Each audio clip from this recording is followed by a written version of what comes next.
Let us start. With the help of this example, I explain you how to multiply rational numbers. Okay. पहा, आता या उदाहरणांच्या आधारे आपल्याला काय करायचं आहे, रॅशनल नंबर्स यांचा गुणाकार म्हणजे परिमेय संख्यांचा गुणाकार कशा प्रकारे करायचा हे आपल्याला पाहायचं आहे. In the first example, you will see that 12 multiplied by 12 upon 5 multiplied by 4 upon 15. And the second step, 12 multiplied by 4 upon 5 multiplied by 15. When we multiply rational numbers or when we multiply fractions, write the product of numerators in the numerator and the product of the denominator in the denominator. गुणाकार करत असताना अंशाचा गुणाकार अंशाला लिहायचा आणि छेदाचा गुणाकार छेदाला लिहायचा. इथं तुम्हाला अंशाचा गुणाकार दुसऱ्या पायरीमध्ये दाखवलेला आहे. 12 multiplied by 4 upon 5 multiplied by 15. And in the third step, I simplify this because 12 and 15 are divisible by 3. So I divide these two numbers by 3. And 3 4s are 12 and 3 5s are 15. So I simplify this multiplication in third step. मी या तिसऱ्या पायरीमध्ये काय केलेलं आहे, याला संक्षिप्त रूप दिलेलं आहे. And then the remaining numbers are 4 into 4 at numerator and 5 into 5 in the denominator. That means 16/25 is the answer. तुम्ही अशा पद्धतीनं सिम्प्लिफिकेशन करू शकता, डायरेक्टली भागाकार देऊन. जर एकाच संख्येनं अंशाला आणि छेदाला भाग जात असेल तर, किंवा तुम्ही एकदम उत्तर आल्यानंतर सुद्धा त्याला सिम्प्लिफिकेशन शेवटी करू शकता. 16/25 हे आपलं उत्तर आलेलं आहे. That means 12/5 multiplied by 4/15 is equal to 16/25. Look at the second example. Here is second example. 12/5 multiplied by -10/3. Okay. So we know remember the rules of multiplying integers, multiplication and division, rules of multiplication. आपण हे नियम लक्षात घेतले पाहिजेत. पूर्णांकाचा गुणाकार करतानाचे नियम ते इथं आपल्याला वापरायचे. So in the numerator 12 multiplied by -10 upon 5 multiplied by 3. You can simplify here also. ज्याला शक्य असेल त्याने इथं सुद्धा सिम्प्लिफाय करू शकता, because -10 is divisible by 5. Okay. So it is very easy to simplify this. So look at here. You can simplify in the second step also. तुम्ही इथं सुद्धा simplification करू शकता. I write the product of numerator in the numerator and the product of denominator in the denominator. Product of numerator is 12 multiplied by -10, -120. And upon 5 3s are 15.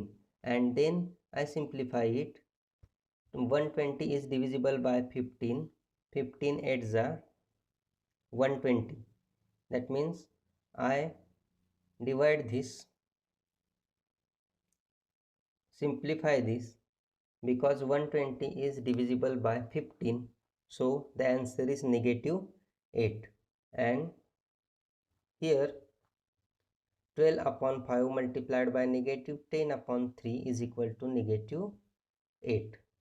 So while multiplying rational numbers or the fractions, remind it that the product of the numerator in the numerator and the product of the denominator write in the denominator, and then simplify the answer. Okay. The next one is division of rational numbers. I share this photo, and with the help of this I explain what is multiplicative inverse. Look at here. Multiplicative inverse. When the product of two numbers is 1, each of the numbers is the multiplicative inverse or the reciprocal of the other. ज्यावेळेला दोन संख्यांचा गुणाकार 1 येतो, त्यावेळेला त्या दोन संख्या ह्या परस्परांच्या एकमेकींच्या गुणाकार व्यस्त संख्या आहेत. असं म्हटलं जातं. म्हणजेच काय बा, when the product of two numbers, ज्या वेळेला दोन परिमेय संख्यांचा किंवा दोन पूर्णांक संख्यांचा गुणाकार हा एक येतो, तेव्हा अशा दोन्ही संख्या ह्या एकमेकींच्या परस्परांच्या गुणाकार व्यस्त संख्या असतात.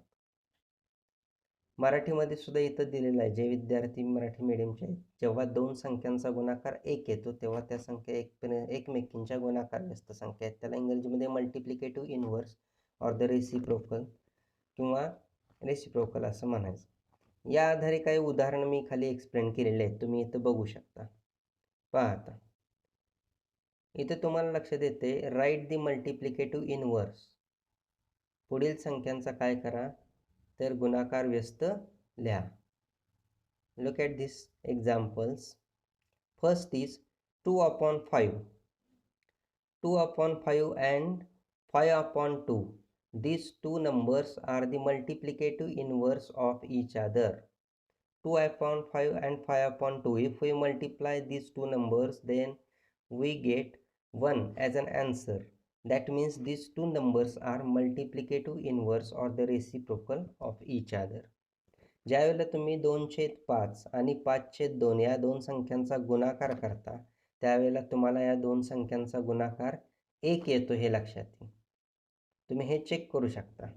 तुम्हाला जर हे चेक करायचं असेल तर तुम्ही एखादं यातलं कुठलंही एक उदाहरण घेऊन तुम्ही हे काय करू शकता, चेक करू शकता. उदाहरणार्थ आपण इथं जे दिलंय तेच चेक करूया.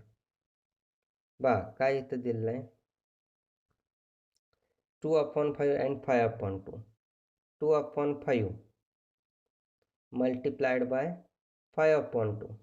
Okay, that means 5 to the 10 upon 5 to the 10. 10 upon 10 means is equal to 1. Okay, that means 2/5 and 5/2. These two numbers are the multiplicative inverse of each other. ह्या दोन्हींचा काय आला, 10/10 म्हणजे 10 1 10.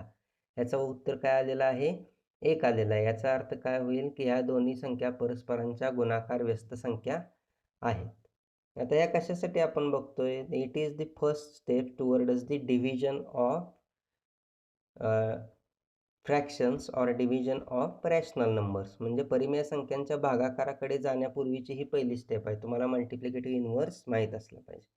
मग निगेटिव्ह नंबर्सचं काय आहे बघा. Second example, there is a negative example, negative 17 upon 39 and negative 39 upon 17. These two are the multiplicative inverse of each other.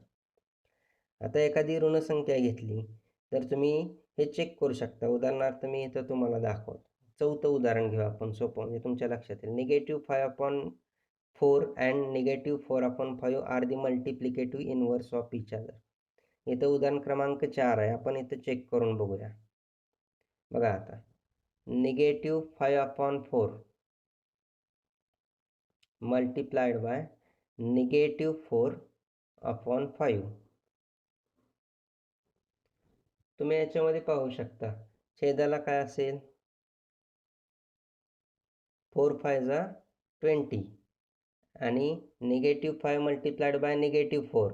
समान चिन्ह असले की गुणाकार पॉझिटिव्ह येतो, हे आपल्याला माहीत आहे. काल आपण शिकलोय, इंटिजर्समध्ये शिकलोय, +20 म्हणजेच 20. समान चिन्ह असले की गुणाकार हा काय येणार आहे, पॉझिटिव्ह येणार आहे. लक्षात आलं का? हां, याचा अर्थ 20/20, that means 20/20 is 1. So -5/4 and -4/5, these two numbers are the multiplicative inverse of each other. ह्या उदाहरणानं आपल्या असं लक्षात येईल की ऋण 5/4 आणि ऋण 4/5 या दोन संख्या परस्परांच्या गुणाकार व्यस्त संख्या आहेत. लक्षात आलं? लक्षात काय घ्यायचं की पॉझिटिव्ह नंबरची गुणाकार व्यस्त संख्या पॉझिटिव्हच येईल आणि निगेटिव्ह नंबरची गुणाकार व्यस्त संख्या निगेटिव्ह येईल. आता इथं तिसरं एक उदाहरण दिलेलं आहे बघा. Look at this. 25 and 1/25 are the multiplicative inverse of each other. 25 and 1/25. बरेचसे विद्यार्थी म्हणतील 25 याला तर छेद नाही आहे. तर कोणत्याही पूर्णांक संख्येला छेद हा 1 असतो. लक्षात घ्या. म्हणजे आपण हे चेक करू शकता इथं. उदाहरणार्थ जर एखाद्या विद्यार्थ्याला हे चेक करायचं आहे उदाहरण, तर काय होऊ शकेल, 25 म्हणजेच काय, तर 25 25/1 आणि गुणिले त्याची गुणाकार व्यस्त 1/25. बरोबर? म्हणजे काय आलं 25/1 छेद 25/1 याचाच अर्थ काय झालं? उत्तर आलं 1. म्हणजे 25/1 आणि 1/25 या दोन परस्परांच्या गुणाकार व्यस्त संख्या आहेत. तुमच्या लक्षात आलं का हे? गुणाकार व्यस्त हे काय आहे? हा आपल्याला डिव्हिजनसाठी खूप महत्त्वाचा आहे. मग आता आपण याच्या पुढची पायरी जी आहे ते आपण पाहूया. ती आहे division. Okay. Okay. Division of rational numbers. Okay, ठीक आहे. First line is very important. To divide one number by another is to multiply the first by the multiplicative inverse of the other. आता तुमच्या लक्षात आलं असेल आपण गुणाकार व्यस्त का शिकलो? कारण एका संख्येनं किंवा एका अपूर्णांकानं दुसऱ्या अपूर्णांकाला भागणे म्हणजे दुसऱ्या अपूर्णांकाच्या गुणाकार व्यस्ताने गुणणे. काय प्रक्रिया आहे? एका संख्येनं दुसऱ्या संख्येला भागणे म्हणजे दुसऱ्या संख्येच्या गुणाकार व्यस्ताने गुणणे. मग इथं एक उदाहरणादाखल स्पष्ट केलेलं आहे बघा. Okay. Example number 1. 40/12 divided by 10/4. In this example, what is the first thing? To divide a number by another means to multiply the first by the multiplicative inverse of the other. एका संख्येनं दुसऱ्या संख्येला भागणे म्हणजे दुसऱ्या संख्येच्या गुणाकार व्यस्ताने गुणणे. तुम्ही हे चेक करू शकता. इथं मी ती पायरी केलेली आहे. तुम्हाला जर बघायचं असेल तर इथं ती पायरी तुम्हाला दिसेल. 40/12 हा काय आहे? भागाकार आहे. आणि याची दुसरी पायरी काय केलेली आहे? 40/12 multiplied by 4/10. Okay. That means this 4/10 is the multiplicative inverse of 10/4. इथं तुम्हाला मी गोल केलेलं आहे हे लक्षात येते की हे जे आहे हे काय आहे?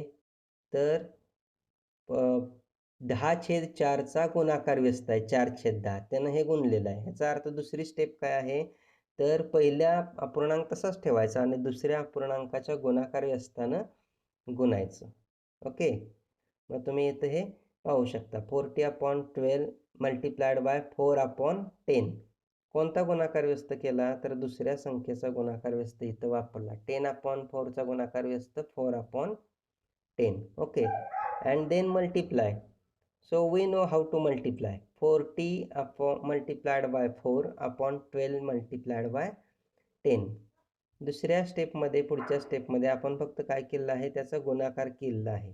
गुणाकार तुम्ही इथं पाहू शकता. इथं जे आहे इथं आपण गुणाकार केलेला आहे. गुणाकार कसा करायचा हा आत्ताच आपण शिकलो. अंशाचा गुणाकार अंशाला, छेदाचा गुणाकार छेदाला. 40 multiplied by 4 is equal to 160 and 12 multiplied by 10 is equal to 120. And if you simplify this, then we get 16/12 or 4/3. तुम्ही इथं भाग घालू शकता डायरेक्टली. इथं सिम्प्लिफिकेशन आलं 16/12 आणि इथं 4नं जर तुम्ही डिवाइड केलं, 4नं जर भाग घालवला तर उत्तर येईल 4×4 16 आणि 4×3 12, 4/3.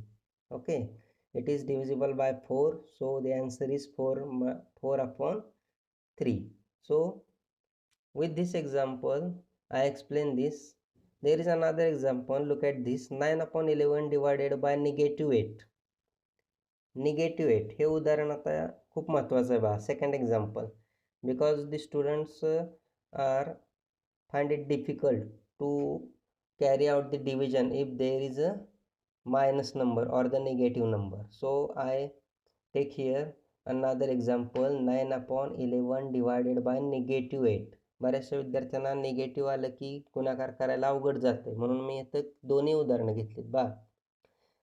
9/11 भागिले -8. मग आता हे जे -8 आहे ह्याचंच काय झाला तर रेसिप्रोकल मल्टिप्लिकेटिव्ह इनव्हर्स म्हणजेच गुणाकार व्यस्त काय झाला?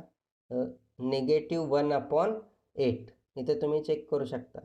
आपण काय केलं आहे? ह्याचा गुणाकार व्यस्त इथं दाखवलेला आहे बघा. याचा गुणाकार व्यस्त इथं -8चा -1/8 झाला. That means 9/11 multiplied by -1/8. Okay, and then multiply as it is. The important step is to write the multiplicative inverse or the reciprocal of the another number. ह्याच्यामध्ये महत्त्वाची स्टेप एकच आहे दुसरी, ती कोणती? तर दुसऱ्या संख्येचा गुणाकार व्यस्त लिहायचा आणि त्यानं गुणायचं. गुणाकार कसा करायचा हे आपण ह्याच्या आधीच्या भागात बघितलेलंच आहे, त्यामुळे डायरेक्टली गुणाकार तुम्ही इथं करू शकता. ओके, मग आता याच्या पुढची पायरी पहा, 9 multiplied by -8 upon 11 multiplied by 8. It means -9 upon 88 is the answer. So the important step is to write the multiplicative inverse or the multiplicative inverse of the another number. दुसऱ्या संख्येच्या गुणाकार व्यस्ताने गुणणे ही महत्त्वाची पायरी इथं आहे. There is a third example.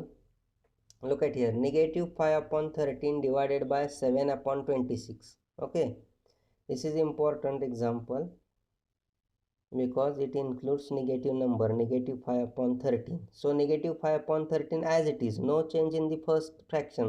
भागाकार करताना पहिल्या अपूर्णांकामध्ये काही बदल करायचा नाही. बदल कोणत्या अपूर्णांकामध्ये करायचा आहे? तर दुसऱ्या संख्येमध्ये, दुसऱ्या अपूर्णांकाचा गुणाकार व्यस्तानं गुणायचा. That means 7/26. The multiplicative inverse of 7/26 is 26/7. And here in the second step, we multiply first fraction by the multiplicative inverse of the another fraction. दुसऱ्या संख्येच्या गुणाकार व्यस्ताने इथं गुणलेला आहे. And then just multiply numerators and the denominators. आणि पुढची पायरी म्हणजे फक्त गुणाकार आणि छेदांचा गुणाकार आणि अंशाचा गुणाकार करणे. So 5 multiplied by 26, -5 multiplied by 26 and 13 multiplied by 7. Okay, we get 130, -130 upon 91, and these two numbers are divisible by 13. So I simplify this answer and we get -10/7. आता बऱ्याचशा विद्यार्थ्यांना इथं लक्षात येईल 130/91चं -10 म्हणजे ऋण 10/7 कसं काय आलं? तर इथं मी काय केलं आहे? सिम्प्लिफिकेशन केलं आहे. ह्या दोन्ही संख्या 13च्या पाड्यात आहेत. 13 10 130 आणि 13 91. त्यामुळं काय केलं आहे? ह्या उत्तराला, ह्या शेवटच्या ह्याला मी काय केलं आहे? 130 आणि 91ला 13नं भागलेलं आहे. तुम्ही इथं लक्षात घेऊ शकता. 13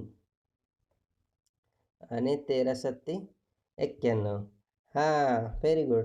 तुम्ही या प्रकारे सुद्धा सिम्प्लिफिकेशन करू शकता. कुठं करू शकता? हे बघा, इथं करू शकता सेकंड स्टेपला. Okay, very good. इथं करू शकता. इथं तुम्हाला एकदम सिम्प्लिफिकेशन सोपं होईल. कसं होईल बघा. बरेचसे विद्यार्थी इथं 13 1 जा 13 and 13 2 जा 26. ओके, इथंच तुम्ही काय करू शकता? सिम्प्लिफिकेशन करू शकता. 13 1 13, 13 2 26 आणि मग अंशाचा गुणाकार -5 multiplied by 2 and 1 multiplied by 7. And the answer is -10/7. तुम्ही इथं बघू शकता, -10/7. सिम्प्लिफाय कसं करायचं, सोपं रूप कसं द्यायचं हे तुमच्यावर डिपेंड आहे. तुमचे पाढे त्यासाठी पाठ असणं गरजेचं आहे. ज्या विद्यार्थ्याचे पाढे पाठ असतील त्याला एकदम फास्ट सिम्प्लिफिकेशन करता येईल.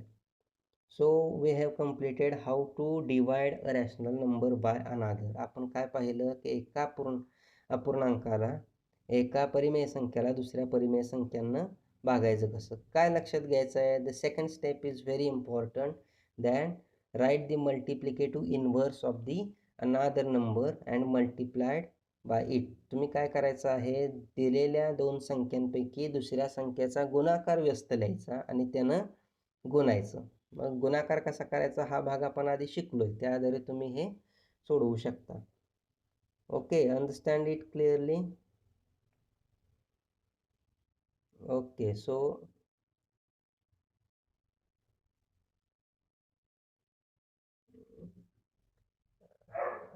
हां, व्हेरी गुड. 160/120. Okay, simplification. तुम्ही ह्याचा भागाकार करताना शून्याला शून्य घालवू शकता, बरोबर. म्हणजे काय झालं? 16/12 झालं आणि 16/12ला 4नं भाग घालवला. 4 चौक 16, 4 त्रिकोण 12, 4/3. हां, इथे येते की किंवा इथं 12 इथं तुम्हाला अजून कोणत्या संख्येनं भाग घालवायचा? 40नं भाग घालवायचा, 40नं भाग घालवू शकता. हां, तुम्ही इथे 160/120 आहे. त्याचं सिम्प्लिफिकेशन 16/12 आलं आणि त्याला अजून तुम्ही 4नं काय करू शकता? भाग घालू शकता. Because 69, 12 is divisible by 4. 4 4 जा 69, 4 3 जा 12. So it is 4/3. ओके. तुम्ही सिम्प्लिफाय कसं करायचं हे तुमच्यावर डिपेंड आहे. तुम्ही इझिली तुमच्या पद्धतीनं करू शकता. Decimal form of a rational number terminating decimal form. बघा, टर्मिनेटिंग डेसिमल फॉर्म म्हणजे एखाद्या परिमेय संख्येचं दशांश रूप जे काय आहे टर्मिनेटिंग म्हणजे खंडित आहे, जिथं संपलेलं आहे. मग रॅशनल नंबर कोणता आहे? -7/8 म्हणजे 7ला 8नं काय करायचं आहे? भागायचं आहे थोडक्यात. -7/8 मी पाठवतो तुम्हाला हे. आता हे शोधायचं आहे कसं बा? I divide 7/8. मी इथं काय केलं आहे? ने दिल्याप्रमाणे अंशाला छेदानं भागायचं आहे. मग 7ला 8नं भागलेलं आहे. लक्षात आलं? मग आता इथं काय आहे? 7ला काय होणार नाही? 8नं भाग जाणार नाही. म्हणजे पहिला भाग शून्याचा लागेल. Because 7 is not divisible bye 8. So the quotient will be 0. 7 - 0, 7. आता इथं काय राहिलेलं आहे? 7 बाकी राहिलेले आहे. पण आपल्याला पूर्ण भाग देत जायचा आहे. म्हणून आपण काय केलं? भागाकारामध्ये डेसिमल फॉर्म म्हणजे दशांश चिन्ह दिलं आणि जोपर्यंत पूर्ण भाग लागत नाही तोपर्यंत आपण पुढे 0 घेऊन भागाकार दिला. म्हणजेच किती झालं बा? 70. 8 8 जा 64. Then remaining is 6. Then take 0. Then 8 7 जा 56. Remainder is 4. Then take 0 and 8 5 जा 40. That means remainder is 0 0. Okay. So this type of division or the decimal form of a rational number, it is called as terminating decimal form. Terminating म्हणजे खंडित. इथं पूर्ण याचा भाग गेल्यामुळे हे काय झालेलं आहे? खंडित झालेलं आहे. That means -7/8 is equal to -0.875. आता इथं निगेटिव्ह उत्तर का आलं तर आपण शिकलोय एक पॉझिटिव्ह आणि एक निगेटिव्ह असेल तर गुणाकार भागाकार हा निगेटिव्ह येतो. त्यामुळे क्वोशंटला आपण उत्तरात निगेटिव्ह चिन्ह दिलं. ओके. भागाकार करताना काय करायचं आहे? 7ला 8नं भागायचं आहे आणि पुढं तुम्ही दशांश चिन्ह देऊन 0 घेत राहायचं. भागाकार पूर्ण करायचा जिथपर्यंत तुमचा भाग जातोय तोपर्यंत. आता हे खंडित आहे. आता अजून एक उदाहरण येत आहे, की जे काही नाही खंडित नाही आहे. हे तुम्हाला रिकरिंग डेसिमल फॉर्म असं म्हणतात त्याला. म्हणजेच आवर्ती दशांश अपूर्णांक. ह्याच्यामध्ये काय होतं, की भागाकार ही क्रिया पूर्ण होत नाही. ती पुढं चालूच राहते. जसे इथे एक्झाम्पल आहे 5/12. 5/12 is equal to 0.416. 6 is the 6 number repeated. 6 हा अंक हा काय झालेला आहे? 6 डिजिट इज रिपीटेड. आफ्टर 1 एकानंतर 6 हा अंक काय झालेला आहे? रिपीट झालेला आहे. So make a dot above it. That means this is a recurring decimal form. म्हणजेच हा काय आहे? आवर्ती दशांश अपूर्णांक आहे. म्हणजे तुम्ही काय केलं? 5/12 म्हणजेच 5 या संख्येला 12नं भागलेला आहे. ओके. पहिला भाग लागणार नाही because 5 is not divisible by 12. So right 0 in the quotient and then -0. We get 5 and then put the decimal point after 0 in the quotient and then take 0. It becomes 50 and write and find out the answer in this way. 12 4 जा 48, remainder is 2, then 20. 12 1 जा 12, remainder is 8, then 80. 12 6 जा 72, then remainder is 8. 12 6 जा 72, 12 6 जा 72. That means this process is go on. ही प्रक्रिया संपणारच नाही. ही प्रक्रिया अशीच पुढे सुरू राहील. का सुरू राहील? तर याची बाकी 8 येत राहणार. तुम्ही 8वर 0 घेतले की 80 होणार आणि 12 72. पुन्हा एकदा 72 वजा केले की पुन्हा 8 येईल. म्हणजे ही प्रक्रिया अशीच कंटिन्यू राहील. ही प्रक्रिया खंडित होणार नाही, बंद होणार नाही. त्यामुळं हा काय आहे? आवर्ती दशांश अपूर्णांक आहे. याला म्हणायचं रिकरिंग डेसिमल फॉर्म. लक्षात आलं तुमच्या? याला म्हणायचं आवर्ती दशांश अपूर्णांक. बोला.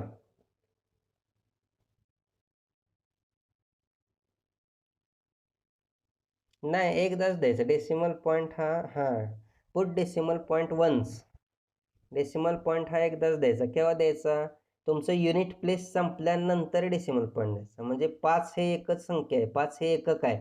आता 5 मधून 0 घालवलं 5 राहिलं. आता पुढं संख्या घ्यायला काय आहे का? नाही आहे. म्हणजे एकक संपलं. एकक संपल्यावर मग डेसिमल पॉईंट घेतला कोशंटमध्ये.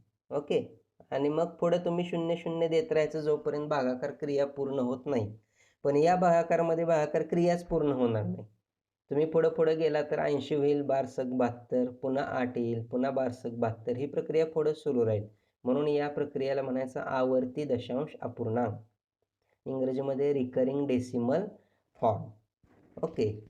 म्हणजे अशा उदाहरणांमध्ये काय आहे की ही क्रिया पूर्ण होत नाही. म्हणून याला आपण काय म्हणतो? रिकरिंग डेसिमल फॉर्म असं म्हणतो. अजूनही उदाहरणं आहेत. 16/11 16/11 ह्याच्यामध्ये काय होतंय? 4, 5, 4, 5 हे 2 डिजिट्स काय होत आहेत? रिपीटेडली येत आहेत. मग रिपीटेडली येत असतील एकापेक्षा जास्त डिजिट तर त्याच्या डोक्यावर शिरोरेषा देतात. म्हणजे 4, 5 हे 2 डिजिट्स काय आहेत? रिकरिंग आहेत. म्हणजे हे 2 डिजिट्स काय आहेत? रिपीटेडली येत राहणार. ह्या उदाहरणावरून तुम्हाला हे स्पष्ट होईल. 16/11 दॅट मीन्स 16/11. ओके. मग आता इथं भाग घालवल्यानंतर काय आलं बघा. 11 1 जा 11, we got 5 and then put the decimal point.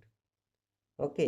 And then right 0 0 0. तुम्ही या पद्धतीनं पुढे 0 सुद्धा लिहू शकता भागाकारामध्ये. 16 देऊन दशांश चिन्ह देऊन पुढे 0 0 लिहायचं. कुठलाही पूर्णांक अशा प्रकारे आपण लिहू शकतो. Point, decimal point and then 0 0 0. त्या प्रकारे इथं केलेलं आहे. These are the examples of recurring decimal fraction. हे काय आहेत? आवर्ती दशांश अपूर्णांकाची उदाहरणं आहेत. आणि दुसरं मी तुम्हाला सांगितलं अनावर्ती किंवा खंडित म्हणजे टर्मिनेटिंग डेसिमल फ्रॅक्शन, ज्याच्यामध्ये भागाकार ही क्रिया पूर्ण होते. भागाकार क्रिया पूर्ण होते. त्याच्यामध्ये पूर्ण भाग जातो. तिथं काही होत नाही. एखादा अंक किंवा हे असे रिपीटेडली येत नाहीत. ओके. या पद्धतीनं तुम्ही ही उदाहरणं सोडवू शकता. आता आज आपण काय काय बघितलेलं आहे लक्षात घ्या. आपण मल्टिप्लिकेटिव्ह इनव्हर्स म्हणजेच गुणाकार व्यस्त, then division of rational numbers म्हणजेच परिमेय संख्यांचा भागाकार आणि